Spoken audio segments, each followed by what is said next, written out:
Lapsh Naim Frashëri dhe ambasadori mentor Latifi diskutojnë për mbështetjen e arsimit shqip në diasporë në Zyri.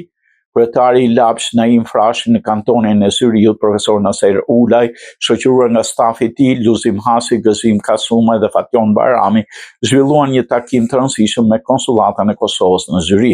Në takim u pritën nga ambasadori i Kosovës në Bern, shkëlqësia e tij mentor Latifi dhe shefi i misionit konsullor të Republikës Kosovës në Zyri, Vigan Berisha, së bashku me disa nga anëtarët të stafit të konsullatës. Pashtu në këtë bashkëbisedim mori pjesë dhe zoti Eliz Badalli, drejtori i departamentit për diasporën pranë Ministrisë së Punëve të Jashtme të diasporës. Takimi u karakterizua në një atmosferë të ngrohtë vllazërore dhe shumë pozitive. Profesor Ulaj falenderoi ambasadorin për mbështetjen e vazhdueshme që ka dhënë Lapsh Naim Frashëri qysh nga dita e parë e detyrës. Ai theksoi shpresën se kjo mbështetje do të vazhdojë, duke theksuar kontributin e madh të babait të tij, publicistit të njohur Shaib Latifi në përkrahjen e arsimit shqip në diasporë. Gjatë bashkëbisedimit, profesor Ulaj përcolli përshëndetjet e tij të ekipit mësuesve, prindër dhe nxënësve të Lapshit, duke theksuar se sytë e tyre janë gjithmonë të drejtuar nga shteti, me shpresën për përforcuar më tej këtë institucion.